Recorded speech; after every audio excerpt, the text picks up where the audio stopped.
देश में रेलवे से लाखों लोग सफ़र करते हैं। यातायात का सस्ता साधन होने के कारण इसमें यात्रियों की भारी भीड़ भी होती है। ट्रेन के जनरल डिब्बे तो इतने भरे होते हैं कि उनमें पैर रखने की जगह तक नहीं होती। भीड़ के कारण कई बार ट्रेन भी छूट जाती है।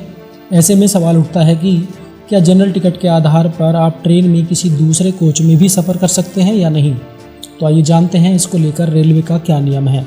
आपको बता दें कि ऐसी परिस्थिति में आप बेझिझक किसी भी कोच में यात्रा कर सकते हैं, लेकिन इसमें कुछ शर्तें भी लागू होती हैं जिन्हें जान लेना आपको बहुत ज़रूरी है। दरअसल रेल अधिनियम 1989 के तहत अगर आपकी यात्रा 199 किलोमीटर या इससे कम दूरी की है तो जनरल टिकट केवल 3 घंटे तक ही वैलिड रहता है, और अगर दूरी इससे ज़्यादा है तो आपका टिकट 24 घंटे तक मान्य होता है।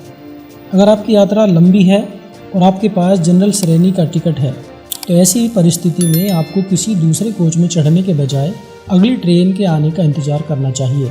और अगर इसके अलावा आपकी यात्रा कम दूरी की है और आपके टिकट की वैलिडिटी भी सीमित है, साथ ही किसी दूसरी ट्रेन के आने का भी विकल्प नहीं है, तब आप ऐसी स्थिति में जनरल श्रेणी के टिकट पर भी स्लीपर क्लास में यात्रा कर सकते हैं। लेकिन यहाँ भी आपको कुछ बातें जान लेनी चाहिए।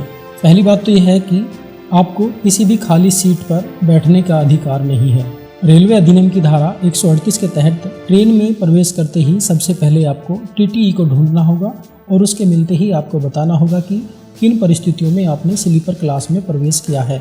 अगर स्लीपर कोच में कोई सीट खाली होती है तो टीटीई आपसे जनरल टिकट के मूल्य को हटाते हुए स्लीपर क्लास का टिकट बना देगा, और अगर कोई सीट खाली नहीं होती है तो टीटीई अगले स्टेशन तक यात्रा करने की आपको अनुमति दे देगा।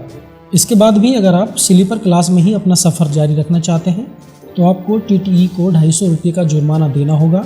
इसके बाद आपको अपनी यात्रा जारी करने की अनुमति मिल जाएगी। हालांकि अगर आपके पास 250 रुपये भी नहीं है तो आप टीटीई से अपना चालान बनवा सकते हैं, जिसे आप बाद में अपनी सुविधा के अनुसार न्यायालय में जमा कर सकते हैं। ध्यान देने वाली बात यह है कि जब तक जनरल कोच में आपके जाने की कोई गुंजाइश नहीं होती तब तक कोई भी आपको ट्रेन से धक्के देकर नीचे नहीं उतार सकता है, और अगर जुर्माना भी नहीं दे सकते हैं तब भी ऐसी स्थिति में कोई आपका सामान जब्त भी नहीं कर सकता है।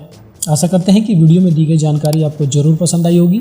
जानकारी अच्छी लगी हो तो चैनल को सब्सक्राइब, वीडियो को लाइक और शेयर करना बिल्कुल भी ना भूलें। धन्यवाद।